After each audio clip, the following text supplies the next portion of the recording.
Assalamualaikum warahmatullahi wabarakatuh. Alhamdulillahirabbil alamin wa bihi nasta'in wa ala umuruddin wadin wassalatu wassalamu ala asrofil anbiya wal mursalin wa ala alihi washabihi ajma'in. Rabbi shrahli sadri wa yassirli amri wahlul 'uqdatam min lisani yafqahu qawli, amma ba'du.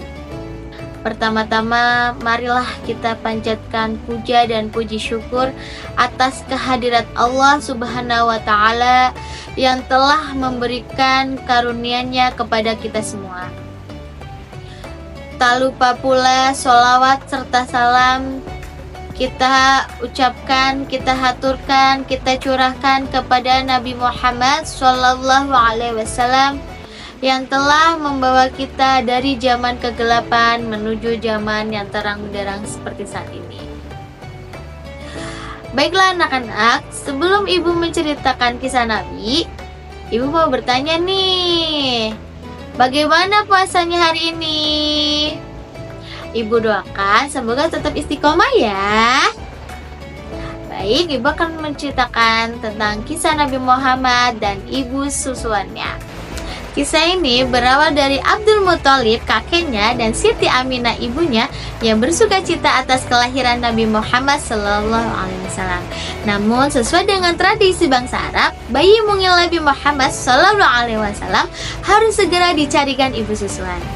Telah menjadi kebiasaan masyarakat perkotaan Arab pada masa itu, terutama kalangan bangsawan, untuk menyusukan bayi-bayi mereka kepada wanita badiah.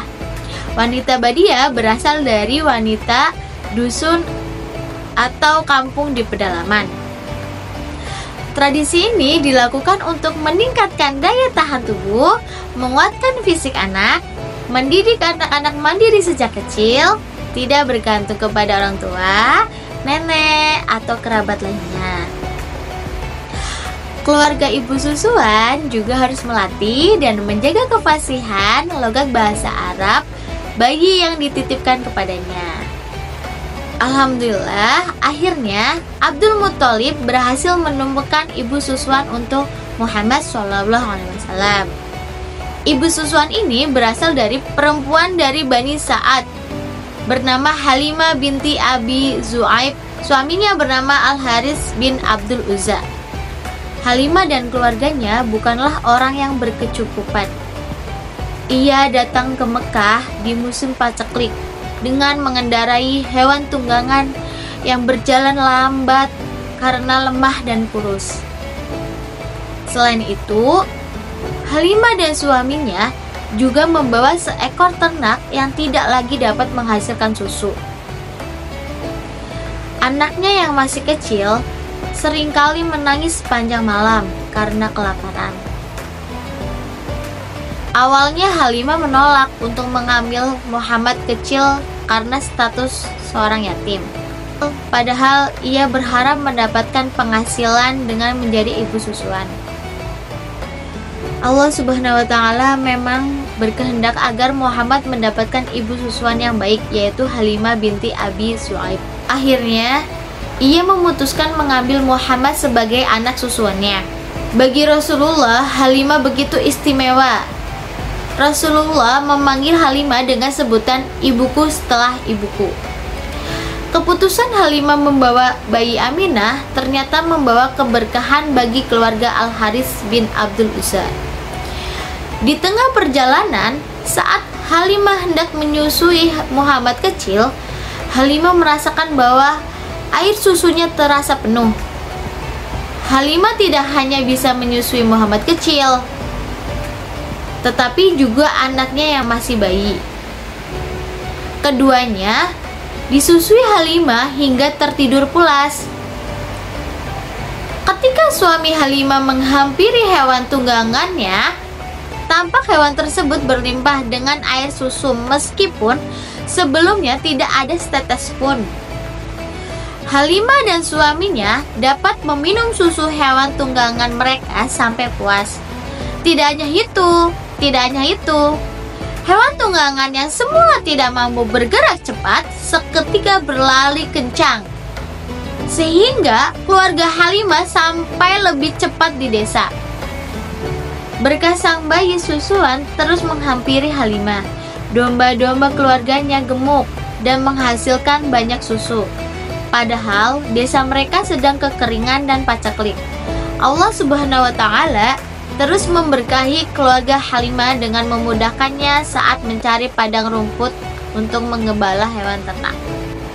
Hingga berjalannya waktu, tumbuhlah rasa cinta yang besar di diri Halimah kepada Nabi Muhammad. Setiap 6 bulan sekali selama masa susuan, Halimah datang ke Mekah menemui ibu kandung anak susuannya. 2 tahun sudah Halimah merawat dan mendidik Muhammad kecil dengan penuh cinta seperti kepada anaknya sendiri. Tidak hanya Halimah, anak-anak Halimah juga begitu menyayanginya. Mereka menganggap Muhammad bin Abdullah sebagai saudara kandung mereka. Setelah masa penyusuan selesai, Halimah harus mengembalikan anak susuan tercintanya itu kepada ibu kandungnya di Mekah. Dengan berat hati dan diiringi kesedihan keluarganya, Halimah mengantarkan Nabi Muhammad SAW kepada ibundanya. Rasa sayang yang demikian besar membuat Halimah memberanikan diri meminta keikhlasan Aminah untuk membiarkan Muhammad kecil tetap tinggal bersamanya. Mengetahui perasaan Halimah yang sangat menyayangi anak sematawayangnya, Aminah pun mengizinkan Muhammad kecil tetap diasuh oleh Halimah.